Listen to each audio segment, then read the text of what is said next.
আসসালামু আলাইকুম প্রিয় দর্শক, ডক্টর ইউনূসের একটা কথা নিয়ে দেশের রাজনৈতিক অঙ্গন এখন বেশ গরম। ডক্টর ইউনূস জাপানের একটা অনুষ্ঠানে বলেছেন যে দেশের একটি মাত্র রাজনৈতিক দল নাকি ডিসেম্বরের মধ্যে নির্বাচন চায়, আর কেউ না, মাত্র একটি মাত্র রাজনৈতিক দল। সেই দলটার নাম উনি উচ্চারণ করেননি, কিন্তু বোঝাই যাচ্ছে একটি মাত্র রাজনৈতিক দল বলতে উনি বিএনপিকেই ইঙ্গিত করেছেন। কারণ বিএনপি তো সরাসরি ডিসেম্বরের মধ্যে নির্বাচন চেয়েছে। বিএনপির ভারপ্রাপ্ত চেয়ারপারসন উনি তো বলেছেনই ডিসেম্বরের মধ্যে নির্বাচন হতে হবে, এবং সেইভাবে উনি দলের নেতাকর্মীদেরকে প্রস্তুতিও নিতে বলেছেন। কাজে বোঝাই যাচ্ছে সে একটি মাত্র রাজনৈতিক দল হচ্ছে বিএনপি। কিন্তু আসলে কি তাই? আসলেই কি একটি মাত্র রাজনৈতিক দল ডিসেম্বরে নির্বাচন চাচ্ছে, আর কেউ চাচ্ছে না? নাকি ডক্টর ইউনূস কি বিষয়টা জানেন না? নাকি জেনেও ডক্টর ইউনূস জেনে শুনে একটা মিথ্যা কথা বলেছেন? তো উনি না জানার তো কোনো কারণ নেই। বিএনপি অনেকদিন ধরে বলছে যে তারা ডিসেম্বরের মধ্যে নির্বাচন চায়, এবং কেবল তাই নয়, আমি পুরনো একটা নিউজের কথা আপনাদেরকে বলি। গত মার্চ মাসে একটা নিউজ বেরিয়েছিল যুগান্তর পত্রিকায়। সেই মার্চের 30 তারিখে সেই যুগান্তরের সেই প্রতিবেদনের শিরোনাম ছিল ডিসেম্বরের মধ্যে নির্বাচনের দাবিতে একমত 52টি রাজনৈতিক দল। তার মানে দেশের 52টা রাজনৈতিক দল ডিসেম্বরের মধ্যে নির্বাচন চায়। এটা এবছরের মার্চের 30 তারিখে, মানে এটা চলছে মে মাসের 30 তারিখ আছে, মানে 2 মাস আগে একটা জাতীয় দৈনিকে বেশ বড় শিরোনামে এটা প্রকাশিত হয়েছে। ওনার প্রেস উইং কি ওনাকে এই নিউজের কথাটা কিছু বলেননি? বলা তো উচিত ছিল। ওনার একটা বিশাল প্রেস উইং আছে, তার সঙ্গে নানা রকম বাহাসে লিপ্ত হয়, সরকারের বিভিন্ন কর্মকাণ্ডে নিজের মতো করে তারা অনেক ব্যাখ্যা দেয়, এবং সেই সমস্ত ব্যাখ্যা নিয়ে আবার সরকার বিব্রত হয়। তো তারা কি এই কাজটা করতে পারে নাই? এই দেশের 52টা রাজনৈতিক দল যে ডিসেম্বরের মধ্যে নির্বাচন চায়, এই যে সংখ্যাটা 52টা, এই তথ্যটা ওনাকে জানাতে পারে নাই। একটা পত্রিকা এরকম নিউজ হয়েছে। অথবা ডক্টর ইউনূস নিজেও তো পত্রিকা পড়তে পারেন। উনি এই দেশে থাকবেন, এই দেশকে শাসন করবেন, একটা সকালবেলা পত্রিকার কাটিংগুলি ওনার কাছে যায় না? তো উনি কেন বললেন যে একটি মাত্র রাজনৈতিক দল ডিসেম্বরের মধ্যে নির্বাচন চায়? এটা বলার মাধ্যমে উনি কি প্রমাণ করতে চাইলেন? এবং ইন্টারেস্টিং হলো, যে অনুষ্ঠানে উনি কথাটা বলেছেন জাপানের, সেই অনুষ্ঠানে প্রশ্নোত্তর পর্বে যখন এই কথাগুলি বলেন, সেটা আবার আমাদের বাংলাদেশ টিভিতে এটা সরাসরি সম্প্রচারও করা হয়েছে। এটা কেন করা হলো এটা আমি বুঝতে পারলাম না। এটা খুব জরুরি ছিল। উনি বিদেশে এক জায়গায় গিয়েছেন, সেখানে কথা বলছেন, সেটা আমাদের এখানে বিটিভিতে জাতীয় প্রচার মাধ্যমে কেন সম্প্রচার করতে হবে? এটা তো ওনার সরকারের মানে সংবাদ প্রচারের জন্য বিটিভি তৈরি করা হয় নাই। এটা তো খুব একটা জরুরি ব্যাপার ছিল না কিন্তু। তো এখন উনি এটা বলেছেন, উনি কি বলেছেন শুনেন, আমি কথাগুলি বরং পরে শুনাই। তিনি বলেছেন অন্তর্বর্তী সরকার 3টি লক্ষ্য নিয়ে কাজ করছে। প্রথমটি হচ্ছে সংস্কার, দ্বিতীয়টি হলো যারা অপরাধ করেছে জুলাই গণঅভ্যুত্থানে তাদের বিচার, এবং তৃতীয়টি হলো নির্বাচন। এই যে ক্রম নির্ধারণ করে দেওয়া, সংস্কার, বিচার এবং নির্বাচন, এটা ওনাকে কে করে দিয়েছে? ওনারা এই কাজটা যে করছেন, এই তিনটাই যে করতে হবে, এইভাবে করতে হবে, আগে সংস্কার, তারপরে বিচার, তারপরে নির্বাচন, এটা বলার মধ্যে তো একটা মতলব আছে। মতলবের উপরে বলবেন বিচার সম্পন্ন না হওয়া পর্যন্ত নির্বাচন হবে না, সংস্কার সম্পন্ন না হওয়া পর্যন্ত নির্বাচন হবে না। সংস্কার যেভাবে চলছে সম্ভব গতিতে, সেভাবে এইভাবে চললে এই সংস্কার কবে শেষ হবে বলা তো বড় কঠিন। কারণ এরই মধ্যে কিন্তু আমরা দেখেছি যে সংস্কারের প্রাথমিক যে আলোচনাটা হয়েছে পলিটিক্যাল পার্টিগুলির সঙ্গে, বড় বড় দলের অনেকগুলি বিষয় নিয়ে তাদের মধ্যে কোনো মতৈক্য হয়নি। একবার তো দেখলাম যে আপনার এই যে যেটা আছে এনসিপি, যে পার্টিটা আছে এনসিপি, যে নতুন যে পার্টিটা ছাত্রদের, এই এনসিপি দেখলাম যে মানে এই সংস্কারের প্রায় সবগুলি বিষয়ের সঙ্গে তারা একমত পোষণ করেছে, 2-1টা বাদে। আর জামাত ইসলাম কিছু কিছু করেছে। আর অনেকগুলির সঙ্গেই তো অন্যরা একমত নয়, বিএনপিও একমত নয়। তো আপনি একমত কিভাবে বাড়াবেন? বিরক্ত থেকেই যাচ্ছে। তো এই সংস্কার কবে শেষ হবে এটা কেউ জানে? কবে মতৈক্য হবে কেউ জানে? জানে না তো। আর বিচার শেষ করে কি এত সহজ? বিচারে তো অনেক কিছু আছে।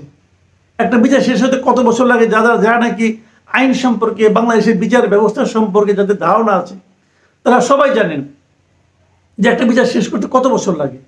তত বছর পরে কি নির্বাচন হবে? অর্থটা কি দাঁড়ালো? যাই হোক, উনি আরো বলেছেন, আমরা যদি দেশকে আগের অবস্থায়, প্রতিষ্ঠিত প্রতিষ্ঠানগুলোকে আগের অবস্থায় রেখে যেতে চাই, তাহলে ডিসেম্বরে নির্বাচনের কথা বলতে পারি। তার মানে উনি বলতে চাচ্ছেন যে ডিসেম্বরে নির্বাচন যদি হয় তাহলে যে যে প্রতিষ্ঠান রাষ্ট্রের যে আগের অবস্থায় ছিল সেই অবস্থায় থেকে যাবে। কেন? তাহলে আপনি গত এই 10 মাস করলেনটা কি? যদি ডিসেম্বরে নির্বাচন হয় সেখানে কি হবে? পুরো 1.5 বছর আপনার সময় পেলেন। 1.5 বছর পরে নির্বাচন দিলে আপনি সবকিছু যদি আগের অবস্থায় থাকে তাহলে 1.5টা বছর আপনি করলেনটা কি রে ভাই? মানে এমন হাস্যকর যুক্তি উনি কি করে দেন আমি বুঝতে পারি না। এবং উনি আরেকটা কথা বলেছেন যে কথাটা খুব গুরুত্বপূর্ণ আমার কাছে মনে হয়, সেটা আপনারা একটু শুনুন। উনি বলেছেন, আমরা জনগণকে বলছি নির্বাচন এ বছরের শেষে ডিসেম্বরে অথবা সর্বোচ্চ আগামী বছরের জুনে অনুষ্ঠিত হবে। দেশের সব রাজনৈতিক দল নয়, শুধু একটি দল ডিসেম্বরে নির্বাচন চাইছে বলেও তিনি মন্তব্য করেন। তো এই জিনিসটা যেটা বলেছেন, এই জিনিসটা তো আসলে একটি দল চাইছে কথাটা ঠিক না। তবে আগের যে বক্তব্যটা সেটা কিন্তু আমার কাছে খুব গুরুত্বপূর্ণ মনে হয়েছে। উনি কিন্তু বলেছেন যে জনগণকে বলেছি নির্বাচন এ বছরের শেষে ডিসেম্বরে, মানে ডিসেম্বরে একটা অপশন রেখেছেন, অথবা সর্বোচ্চ আগামী বছরের জুনে, মানে ডিসেম্বরে হতে পারে, এই অপশনটা কিন্তু উনি রেখেছেন। কাজে এটা আমি ওনাকে সাধুবাদ দিচ্ছি যে আপনি বেকায়দায় পড়লে ডিসেম্বরে যদি নির্বাচন দেন তাহলে আপনার খুব একটা মানহানি হবে না, টেনশন নিয়েন না। যাই হোক, এখন উনি যে কথাটা বললেন যে একটি মাত্র দল নির্বাচন চাচ্ছে, সেটার পরে গতকালকে ঘটনা কিন্তু এটা গতকাল প্রচারিত হওয়ার পর আজকে আমি দেখলাম যে বেশ কয়েকটা দল এর মধ্যে বিবৃতি দিয়ে জানিয়েছে যে তারাও ডিসেম্বরের মধ্যে নির্বাচন চায়। এর মধ্যে গণফোরাম একটা বিবৃতি দিয়েছে এবং গণফোরাম তাদের একটা সংবাদ বিজ্ঞপ্তিতে বলেছে যে নির্বাচন নিয়ে প্রধান উপদেষ্টা ও অন্যান্য উপদেষ্টার বক্তব্য অস্পষ্ট ও বিভ্রান্তিকর বলে প্রতীয়মান হচ্ছে এবং এর ফলে ক্রিয়াশীল রাজনৈতিক দলগুলোর মধ্যে বিভাজন তৈরির প্রবণতা লক্ষ্য করা যাচ্ছে। এটা কিন্তু গণফোরামের একটা বিবৃতি। এবং গণফোরাম নেতারা আরো বলেছেন, গণ অভ্যুত্থানের সুফল পাওয়ার জন্য দেশে গণতন্ত্র, আইনের শাসন ও ভোটাধিকার প্রতিষ্ঠা জরুরি। এ লক্ষ্যে প্রয়োজনীয় সংস্কারের রূপরেখা ও সুনির্দিষ্ট পরিকল্পনা গ্রহণ করতে সরকার ব্যর্থ হয়েছে। এ দায় রাজনৈতিক দলগুলোর উপর চাপিয়ে দেওয়া হবে দুঃখজনক। তারা কিন্তু সরকারকেই ব্লেম করছে, পলিটিক্যাল পার্টিগুলিকে না। ওনারা বলেছেন যে সংস্কারের রূপরেখা এবং সুনির্দিষ্ট পরিকল্পনায় এই সরকার প্রতিষ্ঠা করতে পারেনি। এবং দেখুন, এলডিপির মহাসচিব বলেছেন যে সব দলই ডিসেম্বরের মধ্যে নির্বাচন চায়। মানে এলডিপির মহাসচিব ডক্টর রেদওয়ান আহমেদ তিনি এই কথাই বলেছেন যে বাংলাদেশের সব দল নয়, মাত্র একটি দল ডিসেম্বরে নির্বাচন চায় বলে প্রধান উপদেষ্টা যে মন্তব্য করেছেন, আমি বলবো তার বক্তব্য সঠিক নয়। কাজে প্রধান উপদেষ্টার বক্তব্যকে উনি সরাসরি বলেন এই বক্তব্য ঠিক না। এখন প্রধান উপদেষ্টা কি বলবেন? আবার 12 দলীয় জোট তারাও একটা গণমাধ্যমে একটা বিবৃতি দিয়েছে আজকে এই 30 তারিখে। সেখানে তারা বলেছে সব দল ডিসেম্বরে নির্বাচন চায় এবং তাদের বক্তব্য স্পষ্ট। আমি বলে শোনাই, তারা বলছে কেবল একটি দলই নয়, দেশের সব গণতন্ত্রপন্থী দলগুলো স্পষ্টভাবে গত 9 মাস ধরে ডিসেম্বরের নির্বাচনের আয়োজনের কথা বলে এসেছে। বরং তিনি নিজেই কিছু মৌলবাদী, জনসমর্থনহীন, মুক্তিযুদ্ধ বিরোধী রাজনৈতিক দলকে পাশে নিয়ে নির্বাচনের প্রশ্নটিকে বিলম্বিত করার চেষ্টা করছেন।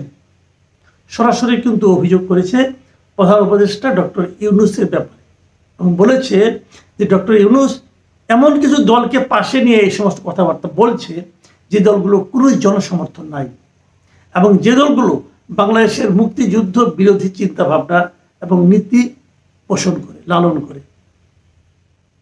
এবং বিএনপির স্থায়ী কমিটির সদস্য সালাউদ্দিন আহমেদ কিন্তু একই কথা বলেছেন।